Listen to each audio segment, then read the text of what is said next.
asalaamaaleykum waa Thiès asalaamaaleykum waa IRA TV ñoo ngi nuyu ku ci nekk ci turam ak santam di féddale suñu kóllëre ak suñu cofeel rawatina ci Thiès waaye waa Thiès Nord di am mbégte ak contentement bu baax a baax ci élection yi di mu déroulé jàll na ci jàmm vraiment population bi aussi génn nañu voté nañu vraiment Thiès waaye wane nañu seen bopp wane na ni Thiès kenn moomu ko du titre foncier wu kenn waaye donc vraiment ñuy sant Thiès waaye bu baax a baax di féliciter aussi ki nga xam ni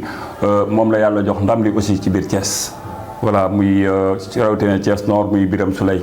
donc ñu ngi koy féliciter di gën a feddalewaat suñu kóllëre ak suñu cofal ci nga xam ni mooy suñu leader bi nga xam ni moom moo jiite woon coalition bi ñuy naan defar sa gox je me nomme Pape Doumbouya bi nga xam ni moom moo jiite woon coalition bi nga xam ni mooy ànd defar sa gox ci biir Thiès Nord donc vraiment di am mbégte nag ak contentement ak beaucoup de regret li ñuy regretter rek mooy que Thiès waay yi nga xam ni dañu foogoon ni benn doomu Thiès moo ne moom Thiès vraiment regret bi mooy Thiès waay yi war nañ ko di ko Thiès kenn moomu ko du moomeelu kenn moomeelu Thiès waay yépp lañu voilà. waaw ndax tey par exemple mën nañu wax ne daanaka c'est partout au Sénégal muy mel ni déception moo am ci élection yi nga xamante ni mooy élection gox-goxaan yi tey boo doon def ban jàngat ngay def ci yi nga xamante ni moo waral parti bi nga xamante ni tey mën nañu wax ne mooy le parti au pouvoir wala boog ñu wax la coalition Benno Bokk Yaakaar ñu gis ne bari na ay gox yu bari ñoom dañ faa nërmeelu tey boobu tey en tant que homme politique au niveau de la région de Thiès ban jàngat ngay def ci cette défaite là. bon en fait man li may jàng ci région de Thiès mooy que tànneef bi moo baaxul parce que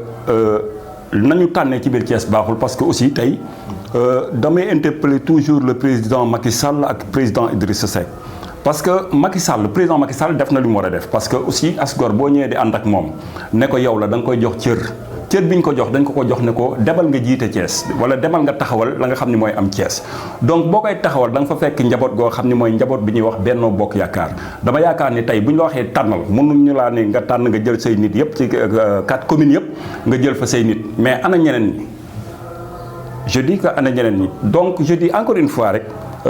des fois nit ñi dañuy juum ci li muy juumee mooy président Idrissa Seck dafa juum lourdement te donc loolu il fallait que ñoom ñu accepté ko échec la c'est pas nekkul président Macky Sall moo échec président Idrissa Seck moom moo échec parce que quoi qu'on dise parce que dañ doon bàkku ni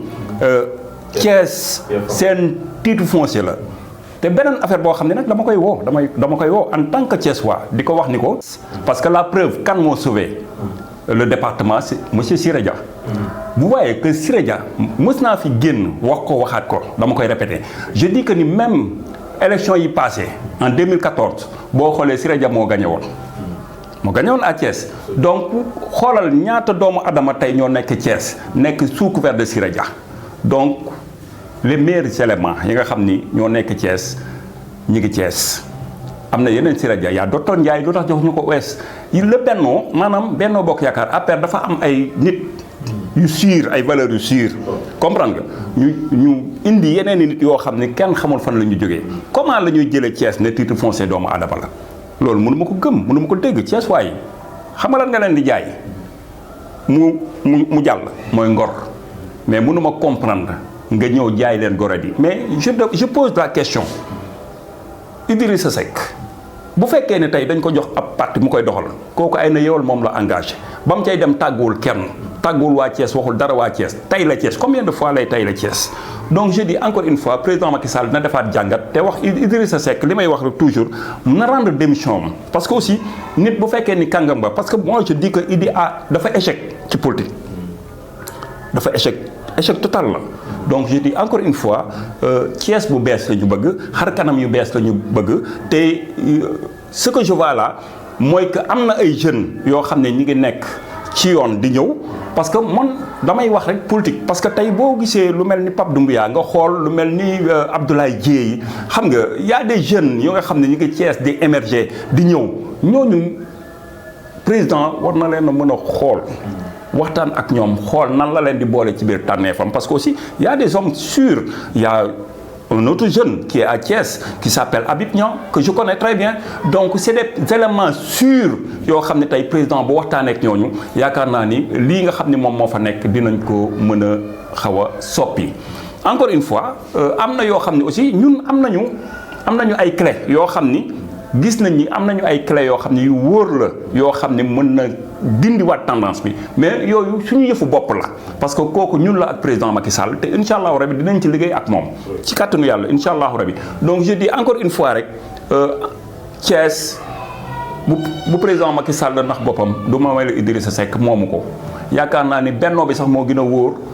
loolu nga xam ni moo nekk biir Thiès ba tax ni Thiès dañoo suur mburu ak soow duñ ko laal fenn franchement. jërëjëf kon Thie Kouyaté xam naa rek looy wax sa kàddu gu mujj mooy lan. sama kàddu gu mujj mooy encore une fois renouveler waat sama confiance ci mon jeune frère Pape Doumbouya di ko ñaanal yàlla suñu borom li nekk ci kanam yàlla na nekk li gën ci moom te yàlla na am ay tànneef yu baax yàlla na ko yàlla suñu borom yokk ko ba mu yëg ko di wax ni aussi les Thiessois nañu xam ne Thiès kenn duñu ko defal ñun ay doomu Thiès lañu te yaakaar naa ni Thiès ñun ñoo ko mën a defar di wax ni aussi les jeunes d'aujourd'hui ñu jéem a xool politique parce que Thiès dafa am ñetti choses yoo xam ne dafa nekk Thiès mu jëm ci wàllu politique bon ñi nga xam ni dañuy waxale dañu am koo xam dañuy waxale maanaam dafa am ñoo xam ne dañuy waxaale maanaam am ñoo xam ne dañuy waxal askan wi am ñoo xam ne dañuy waxal seen bopp donc ma wax ni li ëpp solo ci politique mooy ñu fexe ba nga xam ni képp kuy waxal mu waxal Thiès loolu moo am solo ñu bàyyi ni sous couvert de personne parce que personne n'est personne kenn du kenn lu muy Thiès nañu jàpp ni ñun ñëpp Thiès moo ñu jur les jeunes nañu jàngi politique politique mooy défendre cause bi ngay défendre mooy raison bi nga xam ne fa nga dëkk département bi nga dëkk loolu moom moo am solo mooy gën nga topp ci ginnaaw nit ñi nekk ci réseaux sociaux yi di wax ñooñu bokk na ci ñi gën a yàqal président Macky Sall donc encore une fois nañu dem jàngiwaat politique xam fi ñuy teg seen tànk jàppale ki nga xam ne tey moom la fi yàlla teg muy son excellence le président Macky Sall parce que loolu moom moo am solo parce que tey moom moo fi nekk lii ñu def nag ça ne veut pas dire que ni président Macky Sall Benno Bokk Yaakaar dafa lajji non lajjiwul dañoo sanctionné voilà le mot c'est sanctionné Idrissa Seck moomul Thiès tey moomu ko bu subaa et on demande sa démission. voilà kon tey ñu ngi lay jaajëfal bu baax a baax.